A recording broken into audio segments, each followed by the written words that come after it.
People who live on the earth are thought of as earthlings, dwellers on the planet. Junior Selchuk is an earthman. He is of the earth. Let me describe this farm for you. This happened a good many years ago. I was around 12 years old, and I was hunting that day with my dog, and it was getting towards evening, and I knew I had to walk from where I was at to home to do the chores. So I sat down on an old cherry snag overlooking this farm, and I was always wishing that somebody would come and pick me up to take me home. But anyway, by overlooking the farm, that evening was Christmas Eve, and I had a little vision there because it started to snow. And I looked over towards this place and I said, gee, I'd like to have that someday. Anyhow, the place had changed hands 3 times in this period of time, and anyway, the last people had it 17 years, and I dickered with them the last 3 years of the 17 years and finally got it 25 years ago. Now I want to start to do what I'd like to do, but it just seems that I haven't got enough time anymore. But if I have enough time, I'll try to finish what I've dreamed of doing. I've had a lot of help with the animals to clean up the farm. You could just come in the lane and drive to the house and walk through a bunch of briar bushes to get to the house. Anyway, we brought the cattle over from the other farm, and they helped to clean. They trimmed the trees for me and chewed down the grass, and today it looks pretty decent. Okay, kind of make a little move here, and I'm going to give you some corn. Let's take a half a circle. This is what I got to say, then you tell the kid. And I'll give you some corn, and I'll put a little bit in one hand, then I'll pick one out of the other hand and hold it down like that. Just bend over. Just stand still. I'll try to eat out of your hand, okay? When you are of the earth, you surround yourself with the treasures of the earth, whether natural or man-made. You become a collector of the generations of the ones who came before. You become a teller of stories for new eyes, new ears, new inputs of knowledge. And in this way, collect the interest of children and adults alike for a little while. Hold one in your hand like that, Nate. Then you won't hit too hard, okay? Here.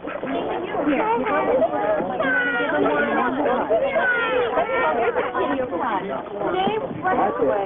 If you just put one in your hand, it'll be easier. Are they special kinds? Yes, they are called our cotton chickens. Those are the chickens that lay the colored eggs.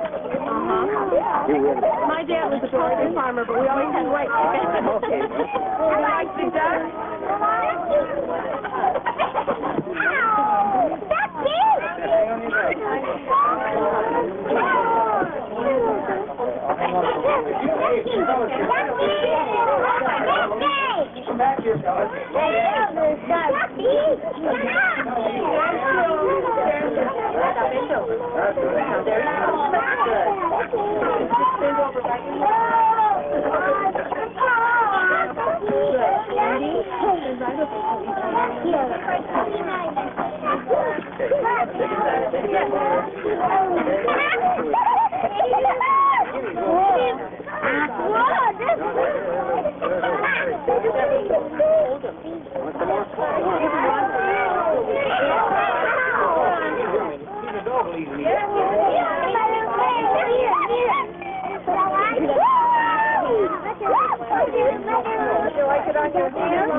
Take a look at this and we'll go further. And then we'll do something else, okay?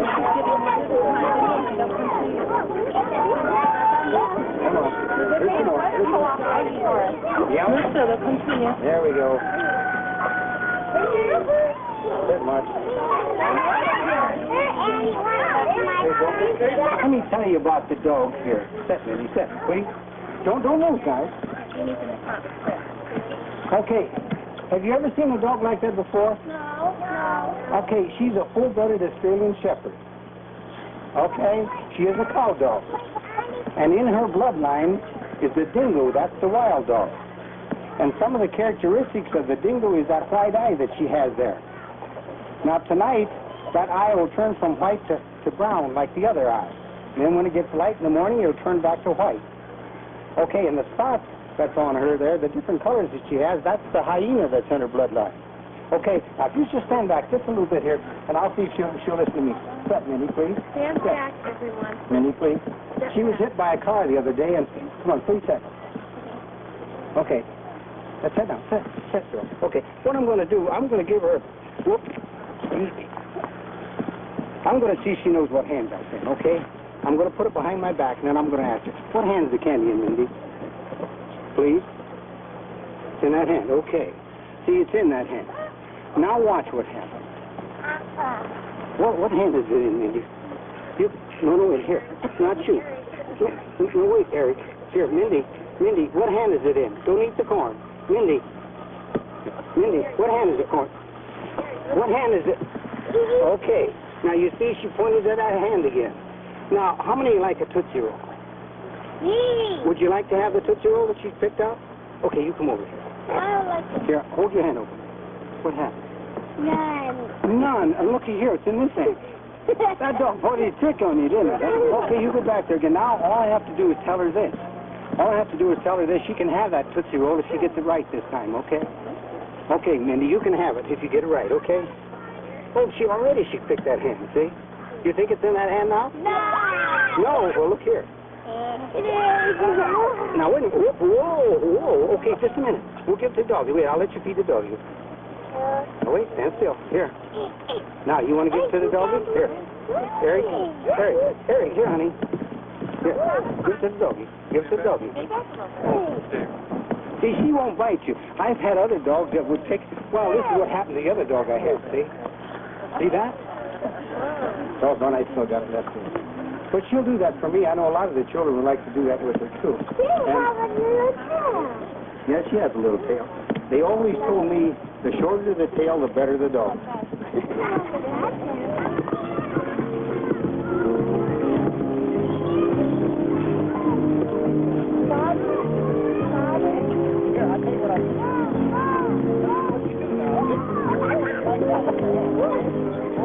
I'll give you all a little bit. And, okay, you don't have to. Just walk along the fence there. Walk along the fence. Go that way, walk along the fence, and hold it close to the goats, and they're going to get out of your hand. Now, you guys are feeding too fast. Okay. We'll do that. We'll be at that all day, too. Here, okay, well, all I want you to do is this now. Watch me. See, hold your hand like this, see? And hold your hand flat. Hold your hand flat or you'll bite your fingers. That's it. That's the way. Here. Want to hold it? Get in there. Get in there and hold it to it. Hold your hand flat. That's it now. And watch the horns on the little goat, okay?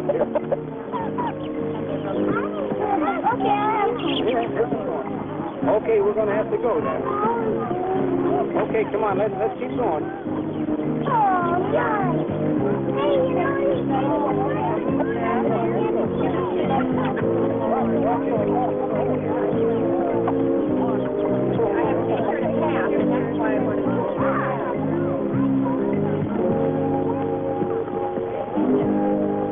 I'm going to take a little walk up through the woods.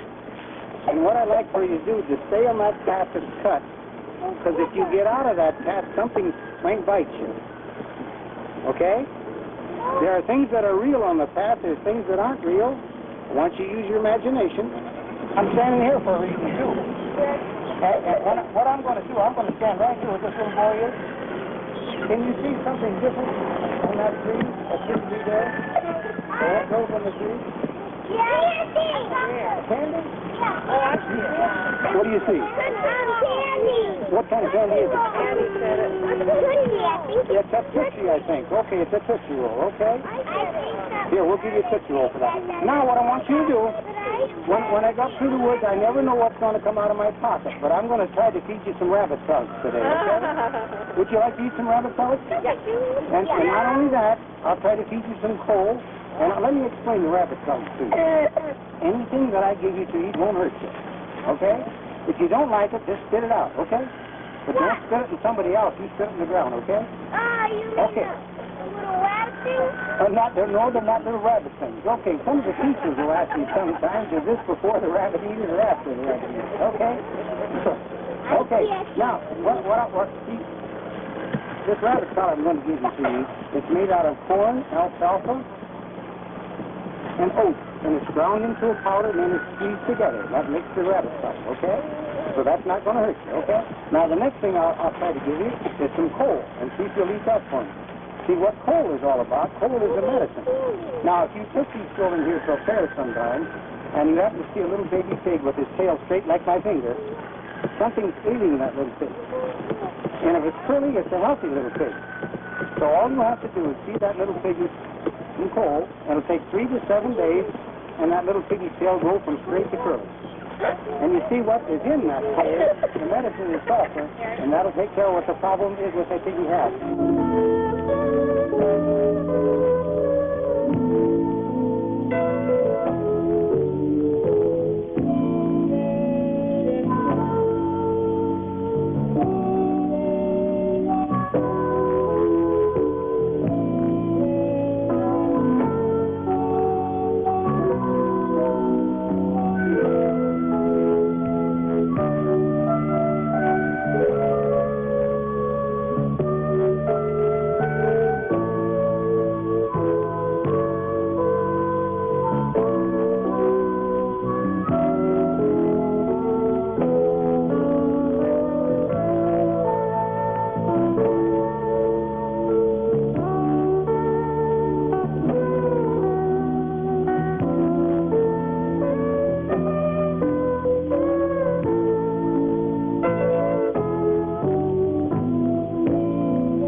Ladies, I picked this off the spice bush, and what I'd like them to do is just maybe just eat a little bit of that bark, and you get a wonderful taste out of it.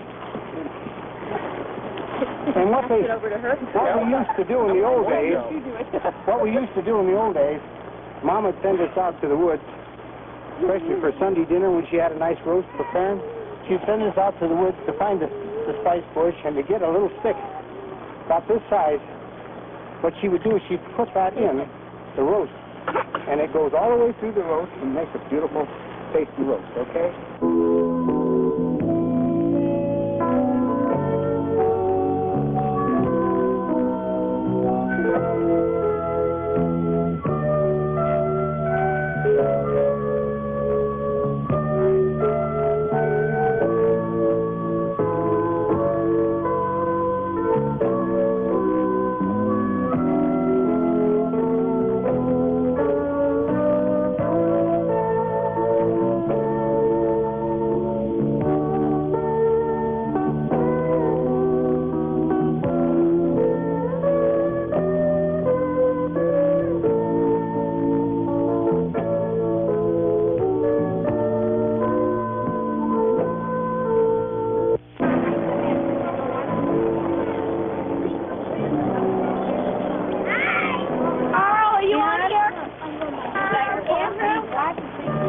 The reason why I did what I've done here is I went to the schools here a few years back, and I asked the teachers to bring the children to the farm. They can always read about something, but to see it and touch it and be right with it, this is something different. And I always wanted to save a little bit of the past for the future for the kids, because I've seen a lot of this, and I think it's going to be all gone one of these days if somebody doesn't preserve it for them. I not only get some of the kids that come out, maybe 2 years ago, maybe 150 would come, and now we get into the thousands that come out. And they spend all day with me. Sometimes they just spend an hour, Some spend all day, some spend a week with me. A couple times here we had the children that came out from the Girl Scout camps. They'd come out and spend a week with me, and we'd have a lot of fun. But anyway, the kids that come out from school, I always said to them, if there's just one little thing that sticks with them for the rest of their life, I've done something that I'd be proud of. And not only that, about every 3 years, we'd be in the farm foliage tour, and about every 3 years or every other year, we'd be asked again if we was in the farm foliage tour, because so many people came to see the antiques and the displays that we had that they'll never forget about those things. Every so often we'd have the children come out from the schools, and what they would do, the first thing we would do, we'd jump them on the hay wagon and take a ride around the farm. And after we did this, we'd take a little walk up through the woods. And this has just been a little dream of mine to cut a path through the woods so they could walk through this easily. And I'd explain the different things to them, like how you identify a tree by the bark and by the leaves. And not only that, there are special trees that grow in my woods, and that's the Tootsie Roll bushes and the bubblegum trees. Because we're not going to go out west down the night. During about the middle of March, a lot of the children will start coming out from the schools and visit the farm, and just before the school is out, they'll have a picnic lunch or walk around the pond, fish in the pond. I generally like to have reservations.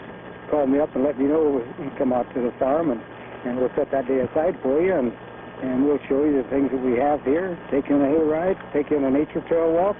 You can fish in the ponds, and maybe there's a little trap shoot back here. You'd like to shoot skeet. Just make yourself at home. To kind of keep my little thing going here, I ask for donations. Anyway, we would like to keep it going, and the only way I can keep it going is by having donations from people to help out a little bit, because I always say this to the people, that if you help me, you're helping yourself to help somebody else. I always tell the people that come out here, and they say, what do you do all winter long? I said, well, we keep on doing this all winter long too. Instead of having a wiener roast like we do in the fall of the year, we'll just have a wiener roast in the winter time and go sleigh riding and have hot chocolate.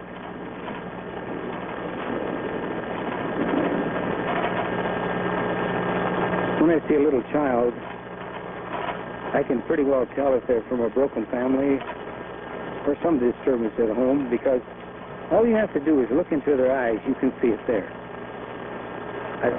Many times I felt for these kids. I remember one time that I tried to help a little fellow. He was on crutches. I tried to help him on the wagon, and he kind of pushed me aside as if to say, I can do it myself.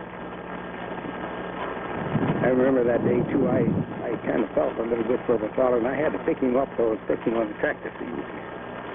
I don't know, it gets to me sometimes just to watch those kids.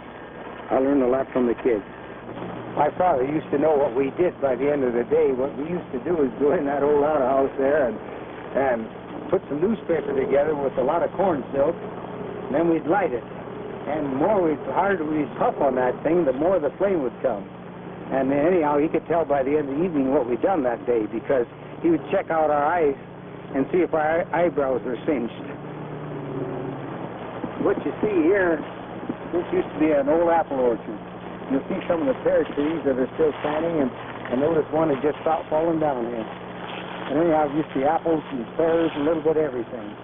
And my father decided a little stream coming behind back there, he decided to make that lake there for us.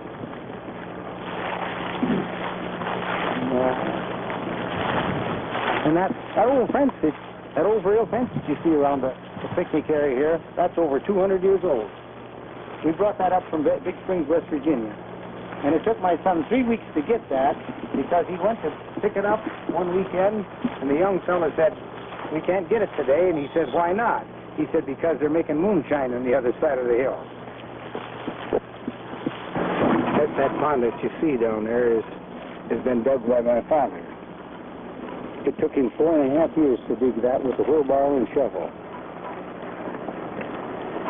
A man came along one day and he said, we can help you dig that pond and save you some money. This happened to be the agriculture department. So he engineered it out. About 2 weeks later, he came back and he said it's not feasible and will not hold water. So what happened, my dad took a wheelbarrow and a shovel and took him 4.5 years to dig that pond. It's 9.5 feet deep. He just wanted to prove a point, I think. But anyway, later on, every time I'd go to the agriculture department's office, I'd walk by the gentleman's room and the door would be open. I'd say to him, "Hey, John, it's holding water." And he would say, "We win a few, we lose a few." That building that you see down over the hill there is over 200 years old. It's made mostly all out of walnut lumber. It has sandstone in between and mud in between the siding. There's a 3-story affair. At the bottom of it is a spring. That's what they used in the old days for refrigeration. And the second floor is where they eat. The third floor is where they slept. And at one time, there were 17 people lived in that little house at one time. That is one of the first buildings that's still standing yet that's built in this territory over 200 years ago. The house that I live in is over 180 years old.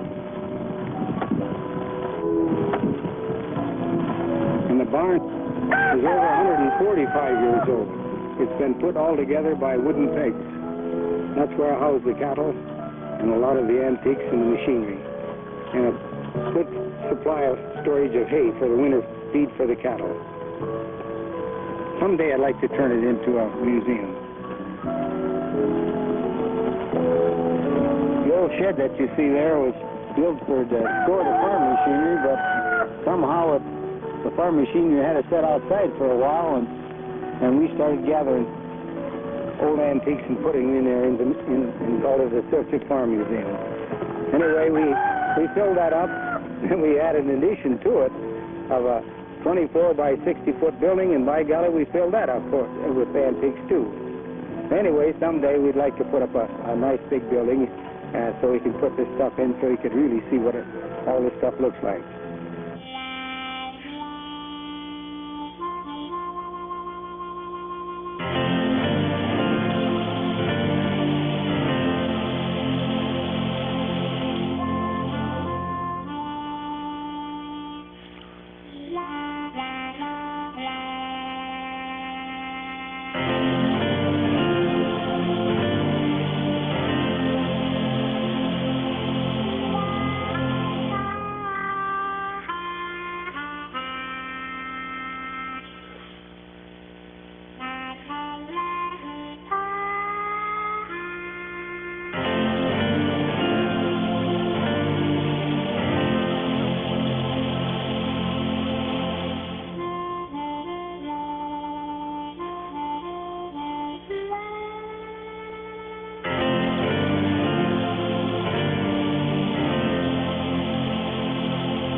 Machinery and a lot of the antiques that I've got here.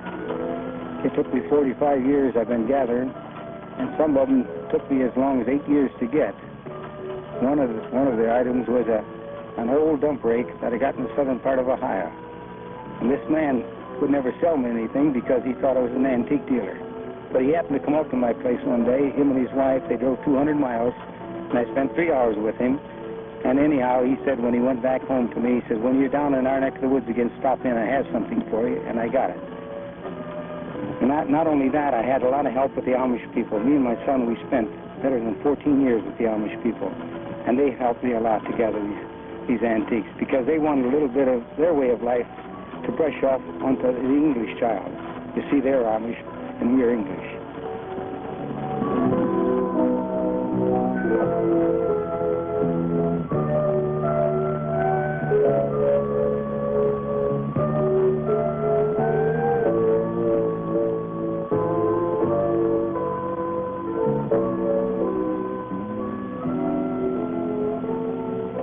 The world is a better place to live in because it contains human beings who do the most valiant and noble things that are done by man.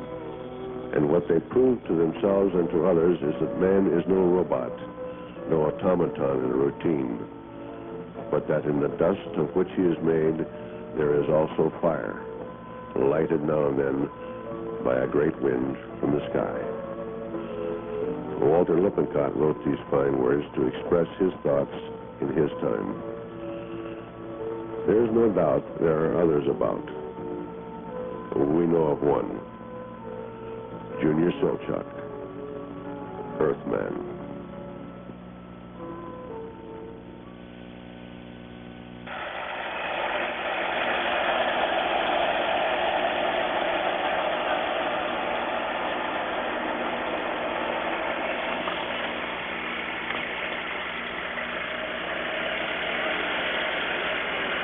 Some time back, I had the opportunity to make a production called Earthman. It's a story about Junior Silchuk, who is really close to the Earth. It's been a few years since we shot that production, and I decided to come back and visit. Things have changed. He hasn't much, but the place has.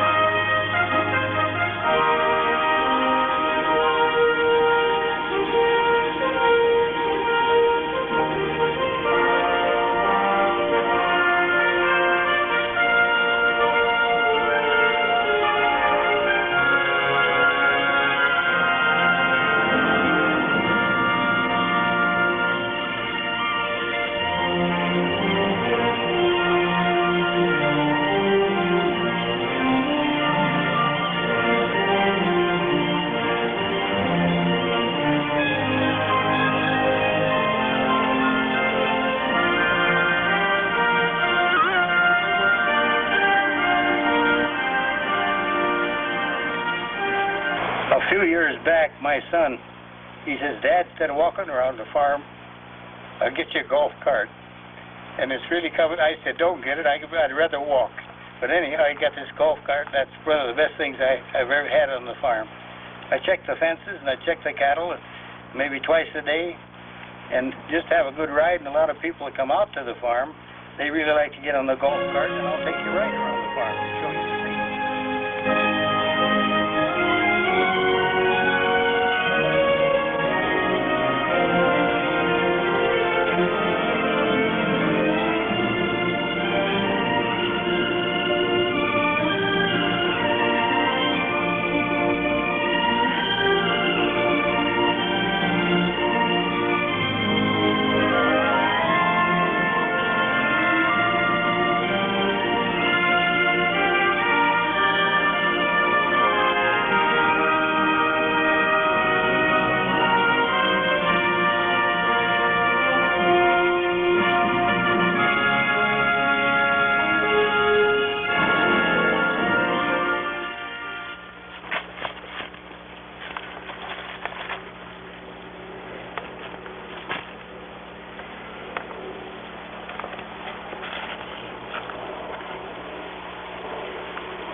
Squirrels are pretty well got it. That's the hickory nuts.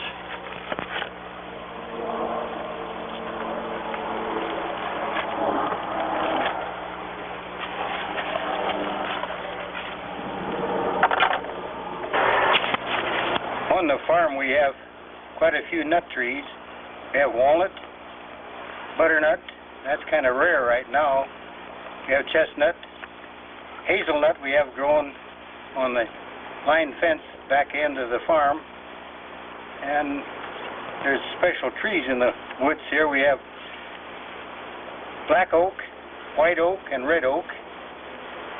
We have poplar, a lot of walnut trees. We have osage. I think if you name it, we got just about every tree on the farm here to show you or take you around and give you an example and see what it looks like.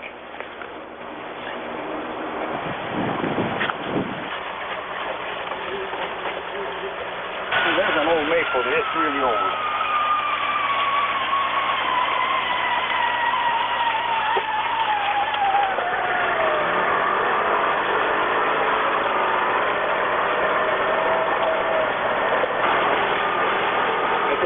Out here too. This is where 100 years ago they used to get their drinking water up here. Came through a spring up here. And anyway, people come from miles around to get drinking water. Wait, you should charge. They tell me that stone was put there for a reason when the Delaware, the Wyandot, and the Chippewa Indian used to come through here. I tried to dig it out and I couldn't make it. Too much to dig, so I'll put some picture on that one of these days.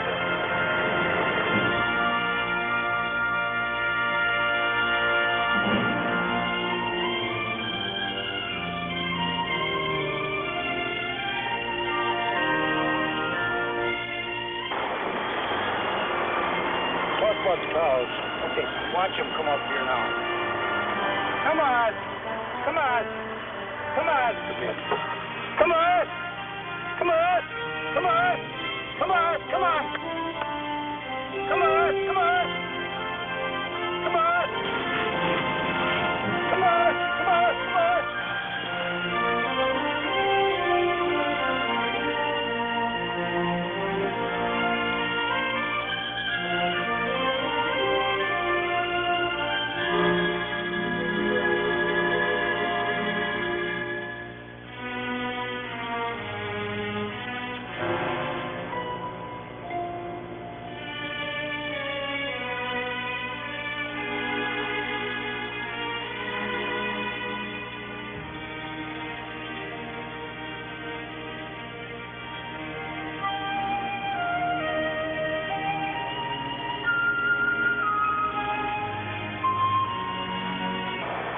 Well, it happened in 1933.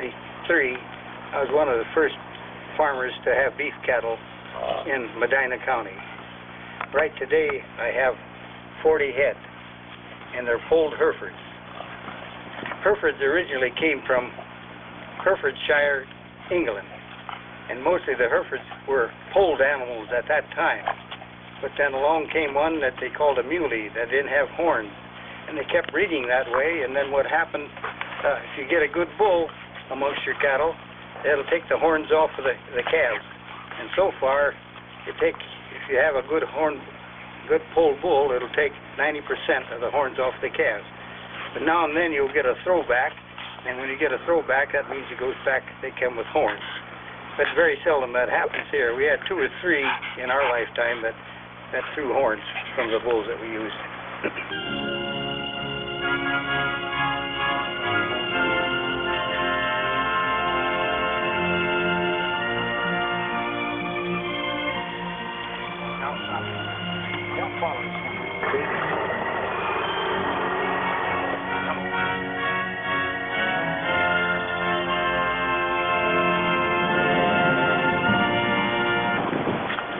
When my father come to this country, he accumulated around 500 acres of ground. We're down to about 80 acres right now. And anyhow, what we raise now is just a lot of hay and for the cattle, for the winter them through. And we have one.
I've always wanted to save a little bit of the past for the future for the people that come out to the farm.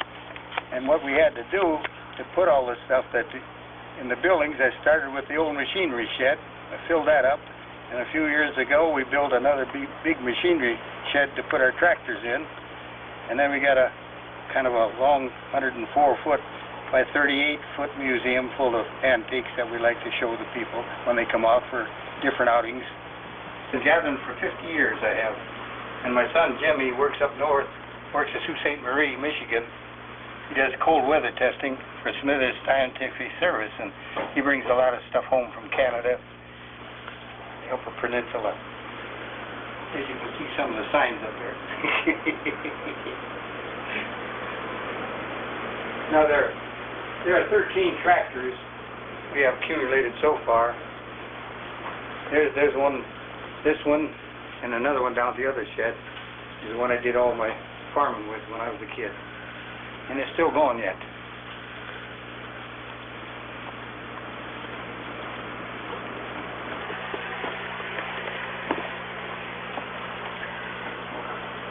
You name it, it's here someplace.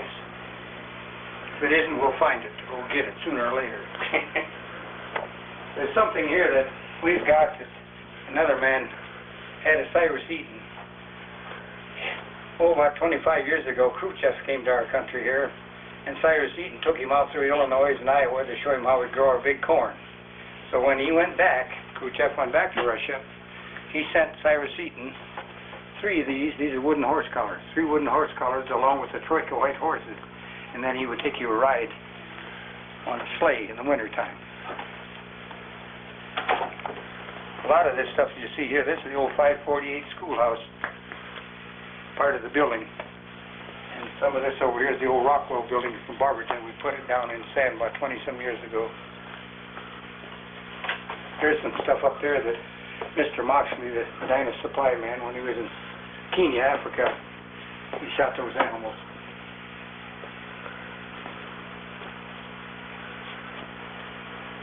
Yep.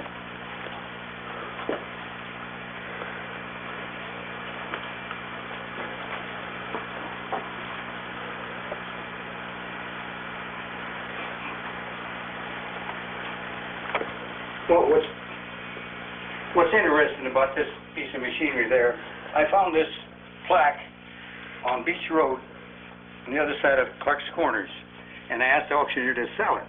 He said, nobody wants that, just take it, so I took it.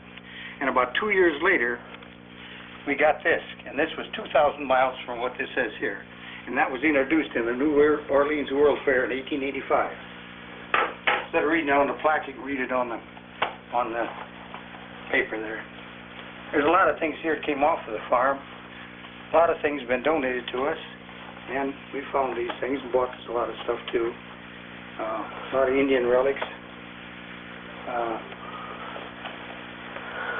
I just can't think of this man's name. His picture was taken over here at the end of Wall Road and Silver Creek Road. If you can recall it. There's the old Fraser and Young truck. Mr. Gerbrich standing beside that.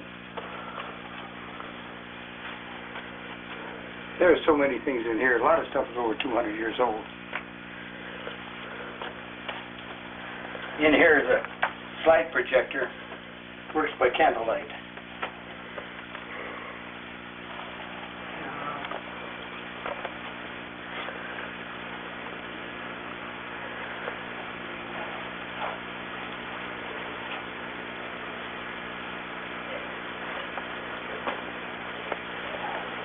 This is what kept me warm on the home farm good many years ago. We had a hard hand. He'd always be up at 5 o'clock in the morning. We'd grab our clothes and down. We'd decide that he had a good fire going. And anyway, we'd go down there and put our clothes on and get ready for school. Now this other stove here, that kept me warm for 4.5 years when our home farm burnt.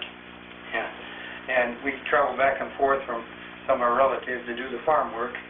We got tired of doing that, so me and my wife and the kids, we chased the chickens out of a chicken house, and we fixed that chicken house into a nice little house. The only thing my wife didn't like about that, every time she opened the door, the chickens wanted to come in. Here's a lot of the things that the kids do around here.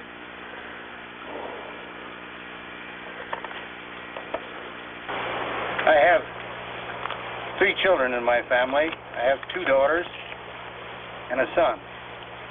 My son's name is James. My oldest daughter is Sharon Sue, and my youngest daughter is Tamala Louise. And Tamala Louise has 1 son and 1 daughter named Eric and Alyssa, and my oldest daughter Sharon has 2 sons. One is Travis and the other is Eric. And the other one is Travis and one's Chad. And the oldest granddaughter is Amanda. They help me a lot on the farm. They work just like they're probably the better workers that I can hire to come out to the farm to help me.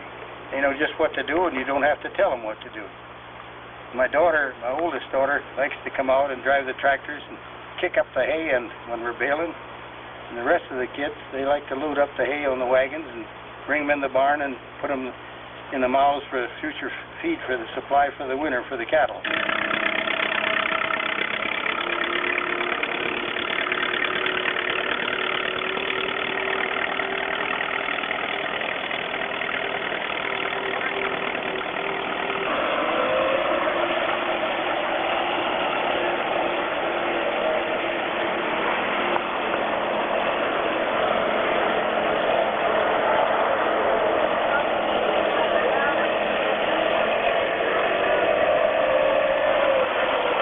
We're taking a little break right now. We have problems with one of the tractors, so they're going to work on that, and that's about the only time that Dad will let us sit, because otherwise he has us hopping from one thing to another.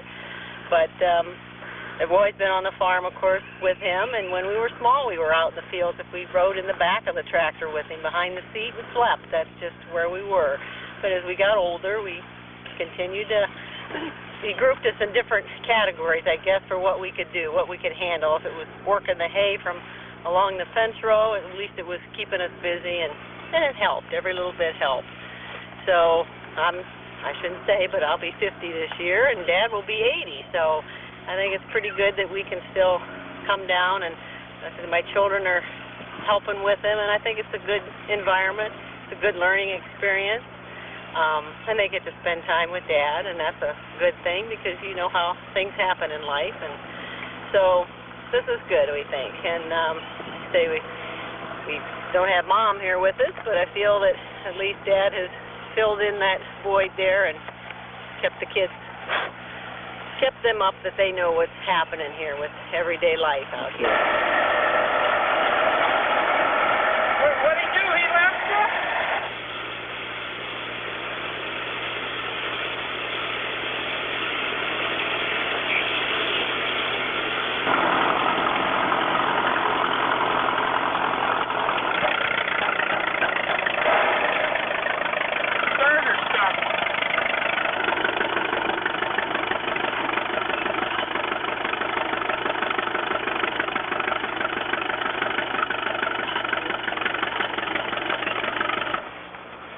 In the old days, our neighbors would come and help us out if we broke down, and today it seems like we're getting away from each other. We don't even know our neighbors anymore.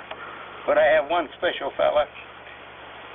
We broke down with the machinery. We was making third cutting, and by golly, you know, he came down, he cut it, he side raked, and he baled it all up for us. Now this guy, I gotta tell you who he is. It's Mr. Harpster. And he'll do anything for you. If you go to pay him for what it's worth, he won't take the money for it. He just likes to help out. And in turn, I'll help him out someday in some of the things that I have to do here. But we've got away from that.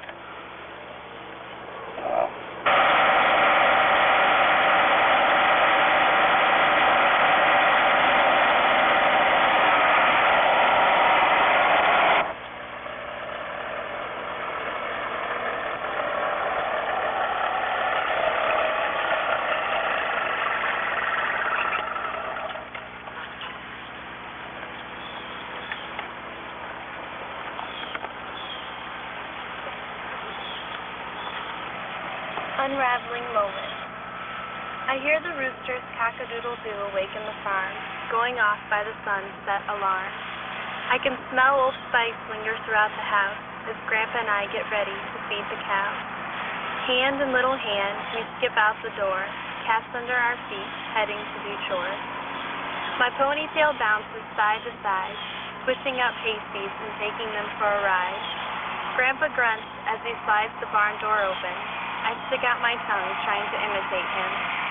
The Herefords gather round and moo impatiently. I grab up what hay my fingers can hold and smile gleefully. My fingertips reach out to the moist nose of a cat. Eyes bulging, curiously he comes, then prances away as I laugh. Grandpa takes his hat off and reveals his shiny head. "Phew," he cries, and wipes his sweat. Out to the geese and chickens we go. I get a handful of corn and kneel low. The rooster that dragged us out from a deep sleep leads the way to my hand, preceding the ducks and peeps. "Hold it flat," my grandpa says, unraveling my fingers. I look up, smile, and don't let them linger. "Come on." I pull and tug into the goat pen. They baa and munch on their cud in the den. The kids jump and butt each other. My grandpa always said, it's just like me and my brothers. When the feedings are done and over, Grandpa and I eat the white tips of clover. He tells me little jokes just to see my eyes shine. That's when I thought I could stop time. Heading back to the house that smells of sweet cologne, I'm sad the barn tour has ended, but no, I am not alone. Maybe I can't make a moment last forever, but forget our trips to the barn? Absolutely never.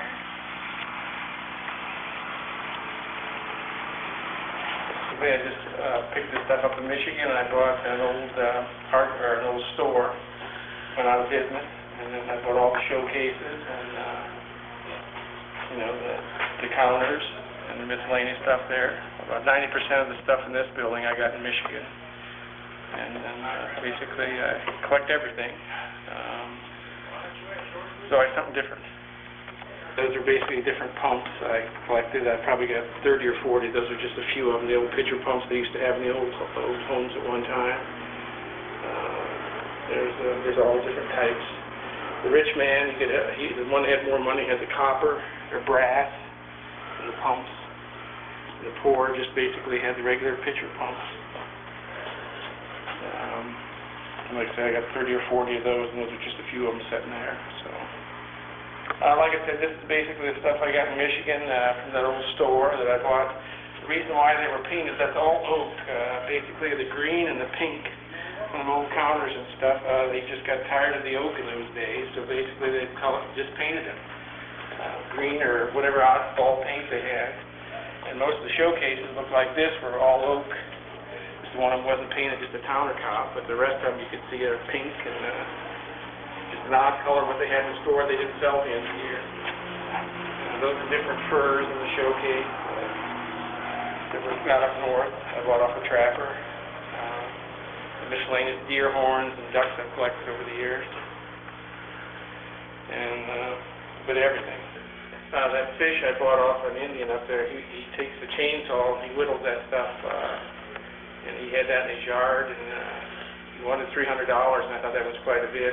So I kind of passed it up and went by there a couple weeks and it was still there, and then I ended up buying it off him for $50. There's a dog sled, there's low corn planters, cultivators, grain drills, old fodder chopper, old farm sign hanging on the wall. There's an old John Deere LA. And an old Massey pony, little tractor.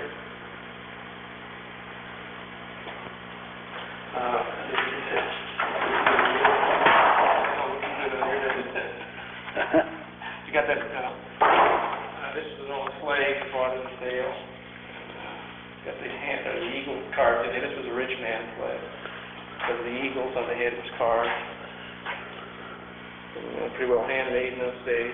It probably goes back to late 1800s, early 19th. A bunch of other miscellaneous stuff ain't got straightened out.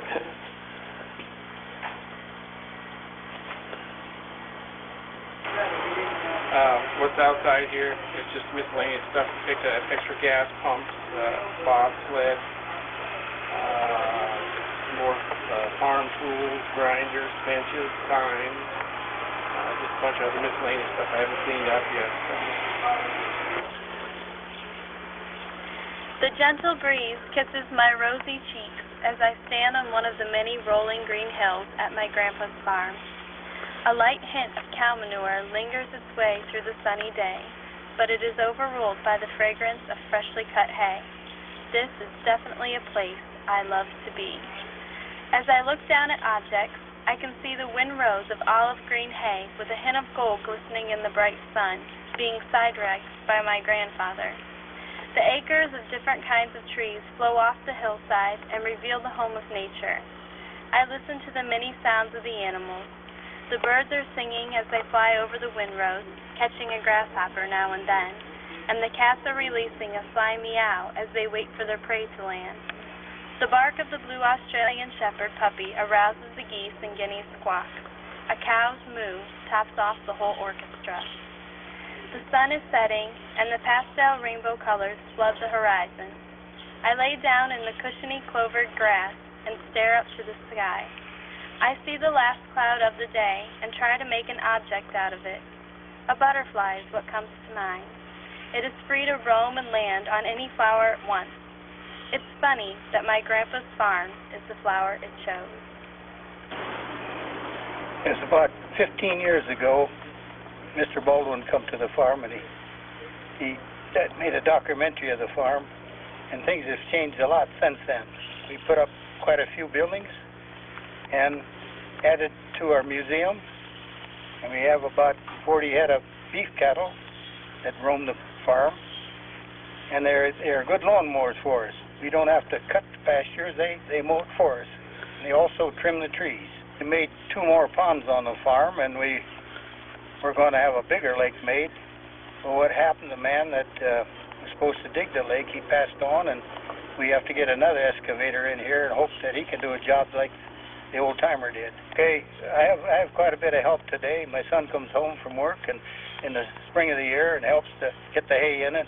My grandchildren are big enough now to help us to get it done. And they, not only that, they can run the tractors, and they have a lot of fun doing it. And like I say, too, after they're all done, they like to jump on the golf cart and run around the farm to see what they can see. Some of the animals that just the other day, we was back in the woods here, and we seen 3 little baby coons poke their heads out of a hole in a tree and to talk to us. But anyway, you'll see a lot of woodchuck holes around the place. We'd like to get rid of those woodchucks because they do us a lot of harm. Oh, I have a petting zoo here on the farm for the kids. I was talked into getting some pot-bellied pigs, and you'd be surprised how many people like to come out to the farm, especially the little guys, to see these pigs. They came from overseas. At one time, if you bought one, it cost you around $2,000. Now today, all we get for that thing is $2. We took some to the community sale the other day, and we was really surprised. $2 for a piece for three little pigs. And the mamas that we sold too, they weighed about 150 pounds. We got $3 a piece for them. Can you imagine that? Something is expensive and then bottom dropped out of it. Seems that's the way a lot of things that happen today. Anyway, around here we can't keep very many animals anymore because the red-tailed hawk will kill them all. And we have the fox now, and we have the coyotes that come through. Even the coyotes sometimes like to get after the calves out in the pasture, but if it wasn't for the mama cow, they'd kill the calves. But they only eat so much. They only eat the neck and a part of the breast of the animals, like the chickens or the geese that they catch, and they'll let the rest there for the other scavengers to pick up.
The world is a better place to live in because it contains human beings who do the most valiant and noble things that are done by man.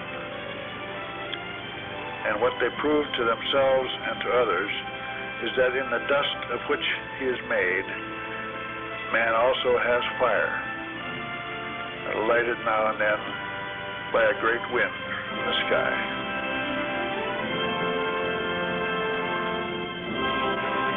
Junior Silchuk.